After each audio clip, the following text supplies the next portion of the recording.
think that speaks to the incredibly sad environment we live in. And so I understand it's controversial that kids need to be exposed to this type of first aid, but on the other hand, kids are being exposed to the shooting. Exactly. And so I think it's commendable that they learn these skills. I mean, we know in medicine that those minutes make a huge difference in saving a life.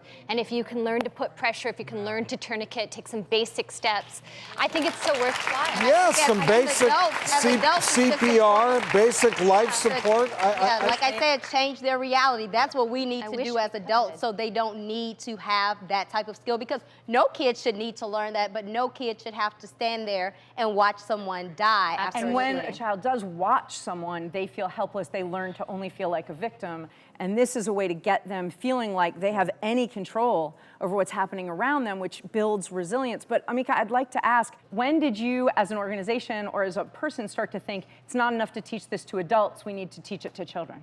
Early on. I'm a mother. My children were some of the first to be trained.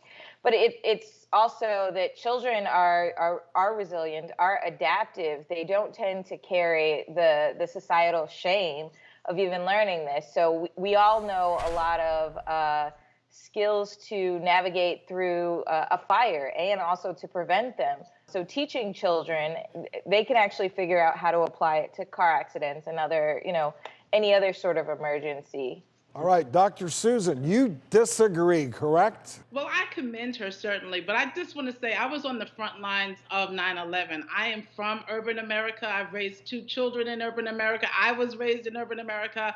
As a pastor for 3 decades, I saw a lot of drama, but I also know the trauma that accompanies it. And there are people who are still suffering from 9/11. And so I think that I want to be cautionary on the side of emotions and spirit, because we are not just physical beings, but we're also spiritual beings. And I think that's really, really important.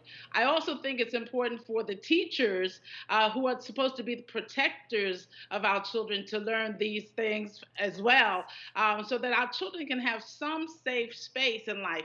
They grow up way too quickly as it is, but there needs to be some safe space. And so I am pleading on the side of caution and trauma versus the drama. We know that kindergarten-age children can assimilate the information and provide simple first aid. We know that through many studies, and there have been so many stories where a child has been the first responder. Here's the thing, though. We know that they can do it. The question now is, should they do it? Because my concern is, as a child psychiatrist, is understanding child development and the way the mind develops. A child under the age of 6 can't really make cognitive decisions and understand and weigh pros and cons of a situation. Can that child assess a dangerous situation and say, this is safe for me to intervene? Do we really think a 5 or 6-year-old can say, is the car running? Is there still an active shooter? Is there electrical? Do I smell gasoline? Is there potentially a fire? Is there a poison substance here? Can a child do that? That's my concern. And I totally understand that concern, but in most of these instances, unfortunately, the child's going to be there anyway, and there's some real damage to watching that person bleed and not trying to do anything. And I don't mean we should blame that child. I mean that they get to say, that's a very good point. I have agency. I can try to help. But part of the training should be trying to tell the child that, in certain situations, if you don't feel safe, hide. Yeah. Or teach them how to get help. Well, that's the first part of any emergency care is get help, and I'm sure that they emphasize that very strongly. But I don't think I have a problem with knowing some basic first aid. I understand. The problem we have is that this is even necessary, that this is a conversation. Everyone has a problem with that. Horrific. But if we can then put a little bit of resilience back in those kids' hands to say, Mr. Rogers always said, when something terrible happens, look for the helpers.